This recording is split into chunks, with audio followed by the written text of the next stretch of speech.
the girls' trip. It's become a cliche at this point, hasn't it? In the lexicon of modern relationships, it's supposed to mean bonding, cocktails by the pool, and recharging the batteries. But for someone like me, and if you're watching this channel, you know exactly what type of person I'm talking about. The girls' trip was the perfect cover story. It was my hall pass, my escape route, my chance to feel alive again after 7 years of suburban suffocation with Mason Cooper. 7 years of watching him come home covered in HVAC grease, talking about compressor units and ductwork like they were the most fascinating things in the world. 7 years of Mesa, Arizona monotony, my annual tradition I called it. 4 days in Scottsdale with my 3 college friends, Ashley, Lindsay, and Nicole. Except this last trip wasn't about the girls at all. It was about Drew Stevens and the electricity he brought back into my life that I'd forgotten even existed. For 5 years, Mason was the dutiful husband who carried my bags to his work truck and took me to Sky Harbor Airport. He'd kiss me goodbye with those rough, calloused hands that smelled like refrigerant and metal. He'd tell me to have fun. And he'd go home to his empty house, probably eating cereal for dinner and watching his sports highlights, completely oblivious to what was really happening. I never felt guilty about it. Why would I? Trust is something you earn, and Mason had earned my indifference through years of predictable mediocrity. He was stable, safe, boring as watching paint dry in the Arizona heat. I married him because he was reliable, but I stayed married to him out of habit more than anything else. The real relationship had been building for months before Scottsdale. Drew Stevens wasn't like Mason, where my husband worked with his hands and came home smelling like machinery. Drew worked in commercial real estate development. He wore tailored shirts. He drove a BMW that he actually owned, not some beat-up work truck with ladders hanging off the sides. We met at a networking event in Scottsdale back in January. I was there representing my real estate office, showing houses to young professionals with actual ambition. Drew was there representing his development firm, talking about million-dollar projects with casual confidence. When Mason asked me about the event that night, I told him it was boring industry stuff. He never asked for details. He never asked about anything, really. The affair started slowly. Professional lunches that ran a little long, text messages about potential client referrals that gradually became more personal, coffee meetings that turned into wine meetings that turned into hotel room meetings. Mason was so buried in his HVAC world that he didn't notice the signs right in front of his face. My phone habits changed first. I started keeping it face down, taking it everywhere, password protecting everything. When he'd walk into a room while I was texting Drew, I'd immediately flip the screen dark and pretend to be doing something else. Mason would just stand there with that confused look on his face, like a thermostat trying to read a temperature that kept changing. "I'm just scrolling Instagram," I'd snap when he'd look curious. God, do I have to announce everything I do? I learned that the best defense was making him feel like the problem, make him question his own instincts, make him think his suspicion was actually insecurity. Then came my fitness journey. I'd never been to a gym in my life, but suddenly I needed to get in shape. $300 of new workout clothes from Lululemon. Evening spin classes that were actually evening meetings with Drew at the Marriott downtown. I'd come home from our hotel encounters and immediately shower, claiming I was sweaty from working out. The truth was, I felt more alive during those stolen hours with Drew than I had in years with Mason. Drew made me feel beautiful, desired, sophisticated. He took me to restaurants that didn't have plastic menus. He talked about traveling to places more exotic than the Home Depot. When I was with him, I remembered what it felt like to be wanted by someone who saw potential in me beyond being a suburban housewife. Mason, bless his simple heart, just assumed I was having some kind of midlife crisis. He'd watch me get dressed up for my fake spin classes with this patient, confused expression, like he was watching a complex piece of equipment malfunction and couldn't figure out which part was broken. Sometimes I wanted to laugh at how clueless he was. The Scottsdale trip was supposed to be our big weekend together. Drew was staying at the same resort, just a few floors up from where I was rooming with the girls.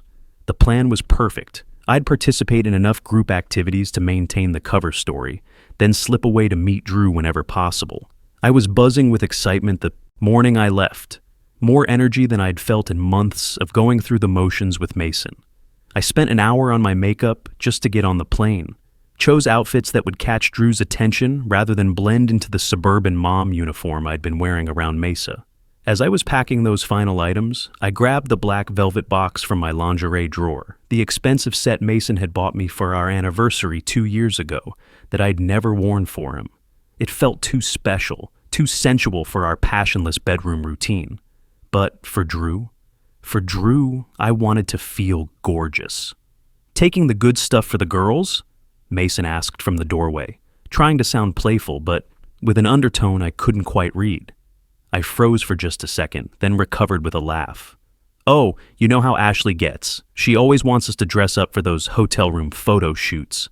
Such an easy lie. Mason bought it completely. He helped me with my bags, kissed me goodbye with those work-rough hands, and I felt that familiar flutter of anticipation mixed with relief as we pulled away from our house. Finally, I was escaping the suffocating routine of suburban Mesa for something that made me feel truly alive. I texted Mason when I landed. "Made it. So hot here. Love you." A perfunctory message to check the box. By the time I was in the Uber heading to the resort, I was already texting Drew. "Just landed. Ubering to the resort now. The girls are already annoying me, LOL. Wish you were here already." His response was immediate. "I'm already checked in. Room 618. Text me when the coast is clear." My stomach fluttered with excitement. This was really happening. 4 days of freedom, passion, and feeling like the woman I used to be before I got trapped in a marriage that felt more like a business partnership with someone whose biggest aspiration was getting his HVAC certification renewed. The girls were exactly what I expected. Ashley complaining about her job, Lindsay obsessing over her latest dating app matches, Nicole stress-eating over her upcoming wedding planning. I participated just enough to maintain appearances, pool time, lunch gossip, shopping at the resort boutiques. But my mind was constantly calculating when I could slip away. Thursday afternoon, I finally had my chance. The girls were getting ready for dinner, debating between 3 restaurants, taking forever to choose outfits. "I'm getting one of my migraines," I announced, pressing my hand to my forehead dramatically. "The travel and heat are getting to me. I think I need to lie down." "Poor baby," Ashley said, not looking up from her phone. "Take some Excedrin and meet us later if you feel better." Perfect. I changed into one of my new dresses, the black one with the low neckline that Mason never would have appreciated, but that made me feel powerful and sensual. Underneath, I wore the lingerie he'd bought me, the set that had sat in my drawer for 2 years, waiting for someone who would actually deserve to see it. Room 618. I knocked softly and Drew opened the door, wearing a fitted shirt that showed off his gym-tone physique. Everything about him was the opposite of Mason, polished, sophisticated, intentional about his appearance. When he pulled me into his arms, I felt like I was finally home. "God, you're beautiful," he whispered, and I believed him. When was the last time Mason had said that? When was the last time Mason had really looked at me like he wanted me, rather than like I was just another fixture in his perfectly organized garage? We had 2 hours before I needed to rejoin the girls for dinner, 2 hours of feeling desired, appreciated, alive. Drew ordered room service champagne. We talked about his latest development projects, my frustrations with the small-time residential real estate market in Mesa. He listened to my ideas about commercial properties with genuine interest, not the glazed-over politeness Mason's showed when I talked about anything beyond his HVAC world. The physical connection was everything my marriage wasn't. Passionate, spontaneous, electric. Drew made me feel like a woman worth pursuing, rather than a wife he'd gotten comfortable ignoring. When he looked at me, really looked at me, I remembered what it felt like to be desirable. "I wish we didn't have to sneak around," he said afterward as we lay tangled in Egyptian cotton sheets that cost more than Mason's entire bedding collection. "Soon," I promised, though I wasn't sure what soon meant. The logistics of leaving Mason felt overwhelming. The house, the shared accounts, the social expectations. But lying there with Drew, those complications felt manageable, maybe even worth it. I slipped back to my room with minutes to spare before Ashley started pounding on my door. "Feeling better? We're going to that steakhouse downtown." I threw on casual clothes and joined them, playing the role of recovering invalid, while my body still hummed with satisfaction. Friday was harder. The girls wanted to do group activities, spa treatments, shopping, a wine tasting by the pool. I had to be strategic about creating opportunities. "I need to make some work calls," I'd say. then disappear to Drew's room for stolen half hours. Or, I forgot sunscreen, going back to my room, then detour to the 6th floor instead of the 3rd. Each encounter felt more intense than the last. Drew had this way of making me feel like I was the center of his universe, like nothing else mattered when we were together. He'd order us drinks from room service, and we'd talk for hours about everything. His business plans, my frustrations with small-town real estate, dreams of traveling together to places that weren't the Arizona suburbs. Saturday afternoon by the pool was when I got careless. The girls were napping off mimosas from lunch, and I'd told them I was going to read by the pool. Instead, I texted Drew to join. We found lounge chairs away from the crowded areas, and for the first time all weekend, we could just exist together in public. "This is nice," he said, his hand resting on my leg as I sipped a margarita that tasted like freedom. "Just being able to sit with you without hiding." "I know," I agreed, feeling giddy from the sun and alcohol and the simple pleasure of being with someone who chose to be with me rather than someone who'd just gotten used to my presence. Drew pulled out his phone to take a selfie of us together. "For memory," he said, and I laughed, carefree and genuine, caught up in the moment of being truly happy. He hit record by accident and caught me mid-laugh. "Living the dream, baby, living the dream," he said to the camera, his hand still warm on my skin. I should have been more careful. Looking back now, I realize how reckless that moment was, lounging by the pool with Drew in broad daylight, letting my guard down enough to laugh genuinely, to look, truly happy in a way I never did at home. But I was drunk on freedom and possibility, on the feeling of being desired by someone who saw me as more than just Mason's wife. That evening was our last night together, and Drew suggested we have dinner at the resort's upscale steakhouse. "I want to take you somewhere special," he said, "somewhere worthy of how beautiful you are." The kind of romantic gesture Mason had stopped making years ago, if he'd ever made them at all. I told the girls I was having dinner with a college friend who lived in Phoenix, another easy lie that they accepted without question.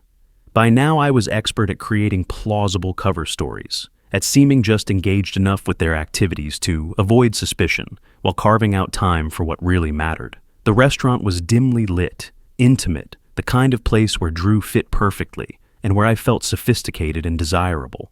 He ordered us a bottle of wine that cost more than Mason and I usually spent on groceries in a week, and we talked about everything except my marriage. For 3 hours, I got to pretend I was just Ashley Cooper, successful real estate agent, not Ashley Cooper, suburban housewife counting down the hours until she had to return to HVAC conversations and predictable routine.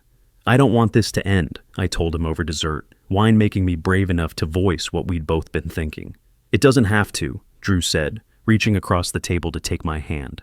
"Ashley, I'm falling in love with you. I want this to be real, not just stolen weekends and hotel rooms." The words hit me like electricity. When was the last time someone had said they were falling in love with me? When was the last time Mason had looked at me with anything resembling passion or wonder? I felt tears prick my eyes, not from sadness, but from the overwhelming relief of being seen, truly seen, by someone who chose me.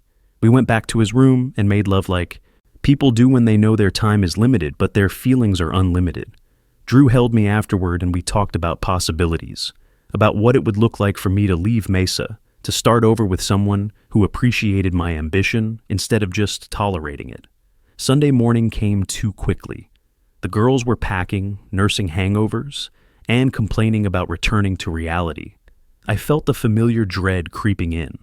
Back to the empty conversations, the routine pecks on the cheek, the suffocating predictability of life with someone who thought the height of excitement was a successful air conditioning repair. I exchanged one last passionate kiss with Drew in the hotel elevator, knowing it would have to sustain me until we could figure out our next move. "I'll call you when I get home," he promised. "We're going to make this work." The flight back to Phoenix felt like a countdown to prison. The girls chattered about their weekend highlights while I stared out. The window, already missing Drew's laugh, his sophisticated conversation, the way he made me feel like the most important person in the world. Mason picked me up at Sky Harbor with his usual dutiful smile, asking polite questions about the trip that he didn't really want detailed answers to. I gave him the expected responses: fun with the girls, too much sun, exhausted but happy. He seemed satisfied with the surface-level report, never digging deeper, never really caring enough to probe. "How was your weekend?" I asked, though I already knew the answer. Mason's weekends without me were as predictable as everything else about him. "Fine, caught up on some projects around the house, organized the garage." Of course he did. Mason's idea of living it up was alphabetizing his tool collection. As we drove through familiar Mesa streets toward our house, I felt the weight of my double life settling back onto my shoulders. The woman who had laughed by the pool with Drew, who had made passionate love in expensive hotel rooms, who had been told she was beautiful and desirable. That woman felt like a dream I was waking up from. But this time was different. This time, I had a plan, a future that looked nothing like the suburban suffocation I was returning to. Drew and I had talked about timelines, about how to handle the logistics of my leaving. It wouldn't be immediate, I needed to be smart about it, strategic. But for the first time in years, I had hope for something better. I started planning my exit strategy during the drive home. I'd need to get my financial ducks in a row, figure out how to disentangle myself from Mason without losing everything. Maybe I could start transitioning more of my real estate business to Scottsdale, build connections there that would support the life I wanted to create with Drew. Mason was saying something about a problem with the house's central air system, some technical issue that would require his attention over the next few days.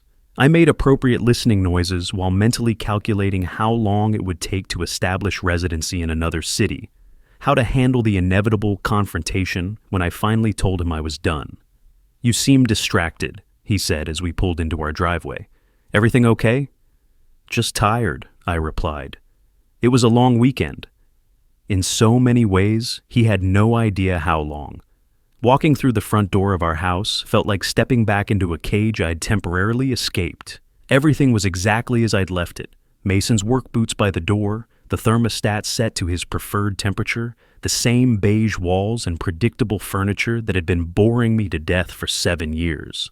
I dragged my suitcase upstairs and started unpacking, mentally compartmentalizing my weekend with Drew, back into the secret space where I kept everything that mattered. The black lingerie went back into my drawer, unworn by Mason's eyes, but treasured now for different reasons.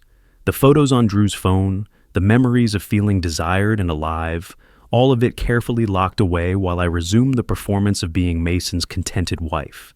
He was outside in the garage, doing whatever it was he did out there with his tools and equipment manuals. I could hear him moving boxes around, probably organizing something that was already perfectly organized. It was such typical Mason behavior, finding busy work to avoid any actual emotional connection or conversation about my trip. I was grateful for the space, honestly. I needed time to process everything that had happened, to figure out my next steps. Drew had already texted me twice during the drive home, sweet messages about missing me already and wanting to plan our next meeting. The contrast between his attentiveness and Mason's predictable indifference was stark. I took a long shower, washing off the airplane smell while letting my mind wander back to Friday night with Drew, the way he'd looked at me like I was precious and fascinating.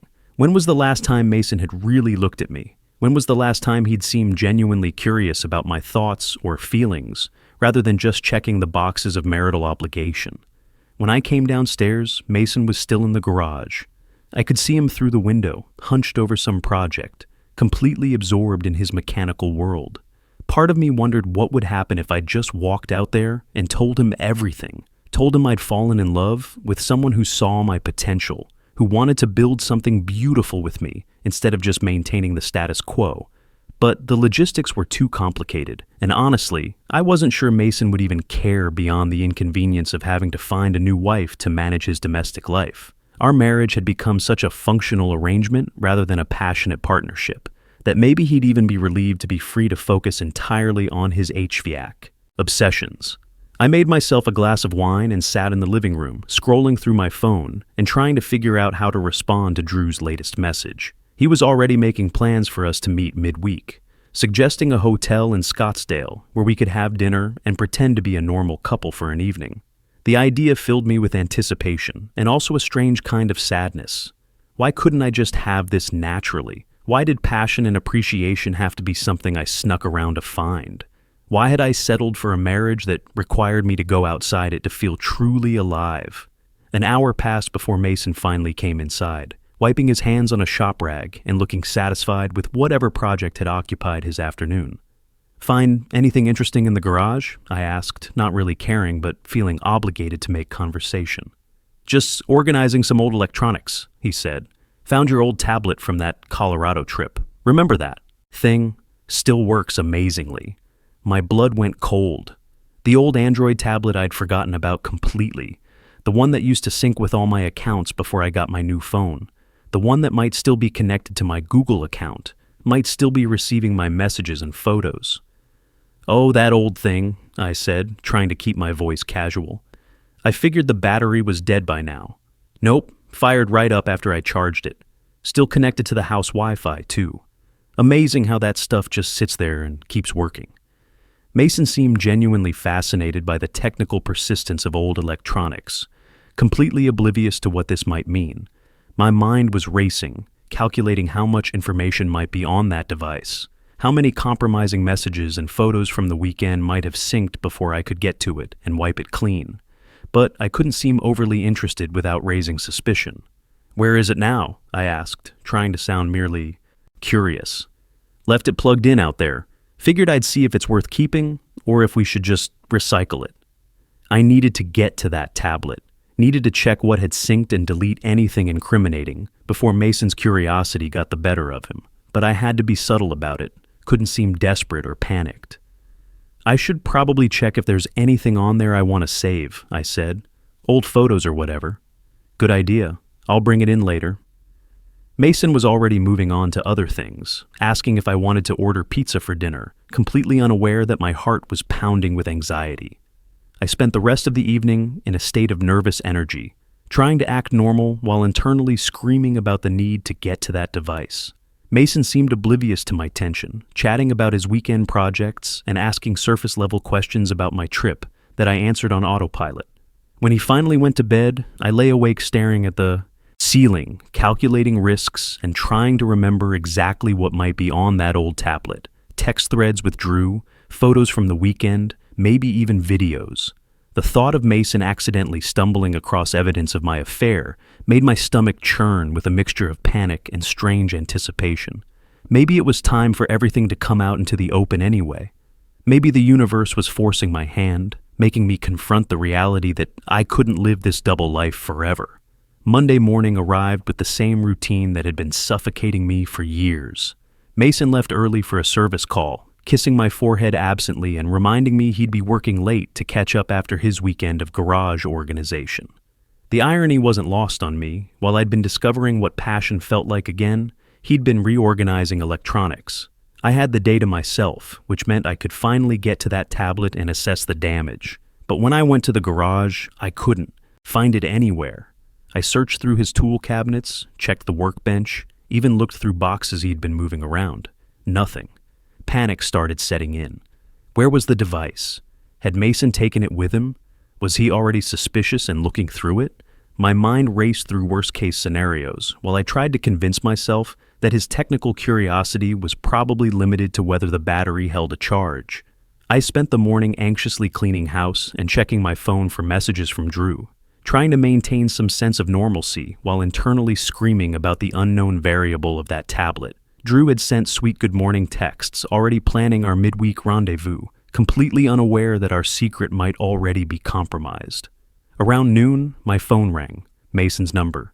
"Hey," he said, and something in his voice was different, flat, cold. "I need you to do me a favor." "What kind of favor?" I asked, immediately on alert.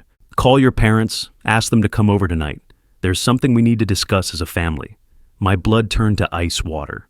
"Mason, what's going on? You're scaring me." "Just call them, tell them it's important, tell them it's about our marriage." The line went dead. I stared at my phone, mind racing, heart pounding. He knew. Somehow he'd found something on that tablet, and now he was orchestrating some kind of confrontation. The methodical way he was approaching it was so typically Mason, not explosive anger, but careful, calculated planning. I called my mother with shaking hands. "Mija, what's wrong?" she asked immediately, hearing the panic in my voice. "Mason wants you and Dad to come over tonight. He says it's about our marriage." "Mom, I think I'm in trouble." "We'll be right there," she said, and I could hear the fear and disappointment she was already anticipating. The rest of the afternoon crawled by in agonizing slow motion. I tried to think of explanations, ways to minimize or contextualize what Mason had discovered. But deep down, I knew it was over. The photographic evidence, the text messages, the videos, there was no spinning any of it into innocent interpretation. Part of me felt almost relieved.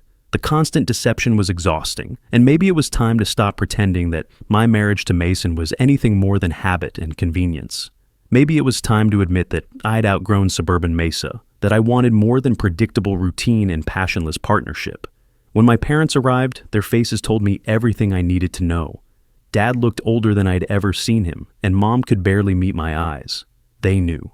Mason had already shown them whatever evidence he'd found.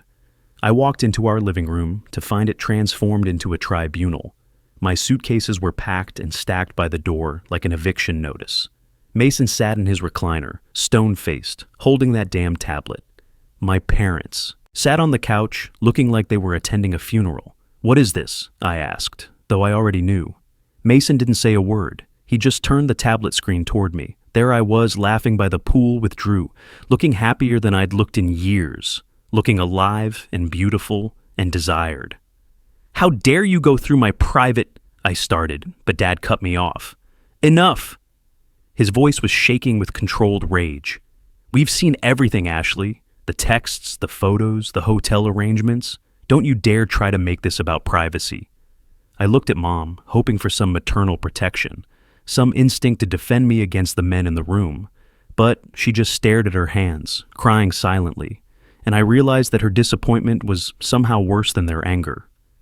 "You don't understand," I said, my voice sounding thin and desperate even to my own ears.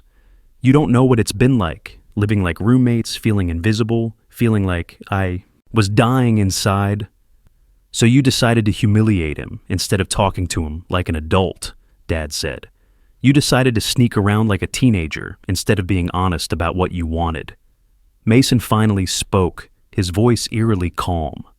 "The marriage is over, Ashley. I'll be filing for divorce tomorrow, but tonight you're leaving with your parents because you obviously need to remember how to behave like the adult we raised you to be." The infantilization was complete. I wasn't a grown woman making difficult choices about my happiness. I was a naughty child being sent home to her room for disappointing the adults. As my father loaded my suitcases into his truck and I climbed into the back seat like a teenager who'd violated curfew, I found myself thinking about Drew's words from Saturday. "Living the dream, baby. Living the dream." He'd been right. For one weekend, I had been living my dream, feeling desired, appreciated, alive. But dreams, I realized, have a way of colliding brutally with reality.